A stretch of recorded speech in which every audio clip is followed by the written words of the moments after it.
All right, today we are diving into one of the most important and frankly one of the most horrifying battles in the entire American Civil War. We're talking about the Battle of Shiloh. And right from the get-go, we're hit with this really tragic piece of irony. The battle got its name from a little log church on the battlefield called Shiloh Church. And Shiloh, the word, is Hebrew for place of peace. Just let that sink in for a moment. A place of peace. So let's set the stage. It's early April 1862. Union forces, with Ulysses S. Grant in command, have been pushing hard, winning some big victories, and driving deep into Confederate territory. Now, they're camped out in the Tennessee wilderness, getting ready for their next big push. What you have here are two absolutely huge armies gathering near this little riverboat stop called Pittsburgh Landing. You've got Grant's Union Army, and they're waiting for another army under General Buell to show up as reinforcements. Together, they're going to have about 67,000 men, which is way more than the 45,000 or so Confederates led by Albert Sidney Johnston. Now this is a crucial detail. The Union Army was feeling pretty good about themselves, maybe a little too good. They were just camped out all over the place. No trenches, no defensive walls, nothing. They had heard rumors of Confederate troops nearby, but they just kind of brushed them off. They really, truly did not believe an attack was coming. So what do you do if you're the Confederates? You know you're about to be massively outnumbered. Well, Johnston decides his only shot is a desperate one. He's going to throw a Hail Mary. The plan? A massive, all-out surprise attack. Hit him now before those reinforcements arrive and try to push the Union Army away from the river, trapping them in the swamps. It was incredibly risky. And on the morning of April 6th, they did it. And the battle didn't start with some grand bugle call or a big charge. No, it started when a small Union patrol that wasn't even supposed to be there literally stumbled into a nightmare. The Confederate attack was just absolute chaos. Imagine, it's 5 o'clock in the morning, and this little Union patrol bumps right into the entire Confederate army ready to go. Moments later, the whole thing explodes.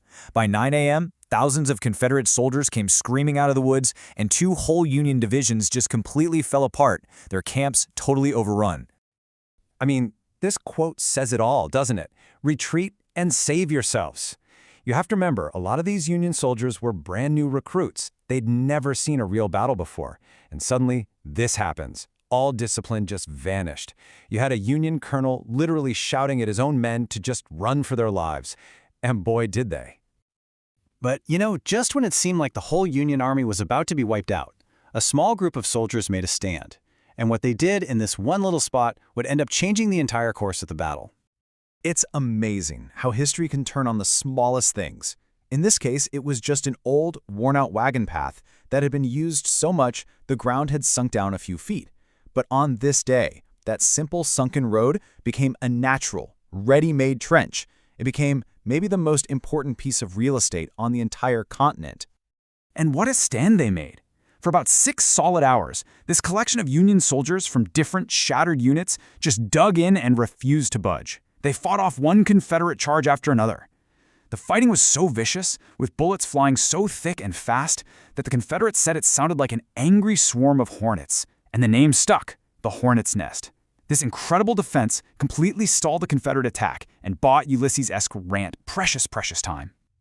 Then, right in the middle of all this fury, something happened that sent shockwaves through the Confederate Army. Their commander, General Johnston, was leading a charge himself when a stray bullet hit him in the leg.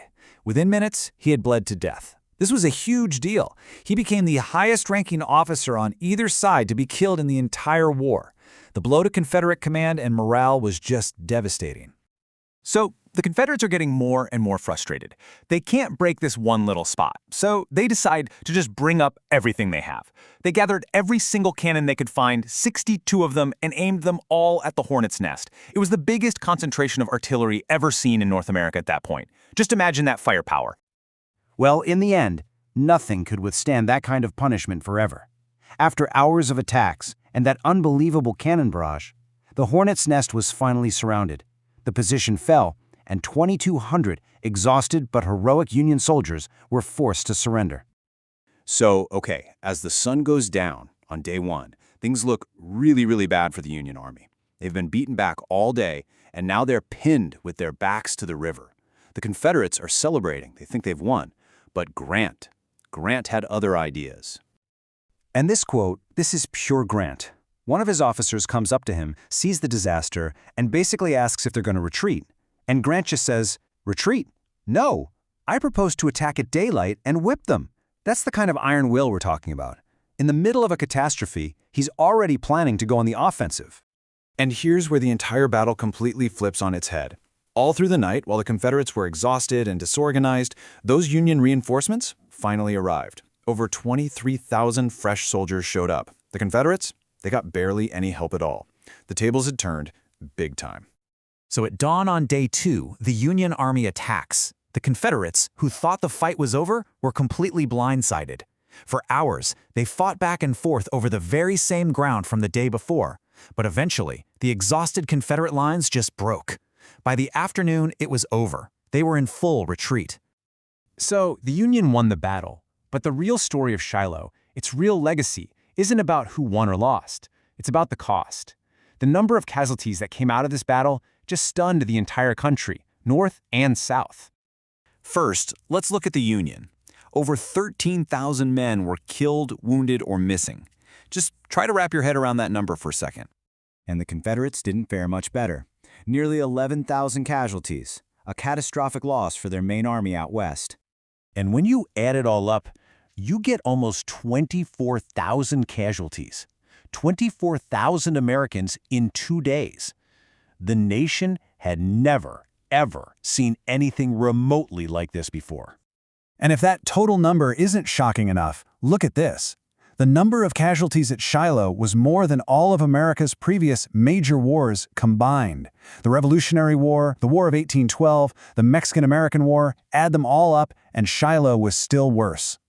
This was the moment that everyone, on both sides, realized this was not going to be some short, glorious little war. This was going to be long, and it was going to be bloody.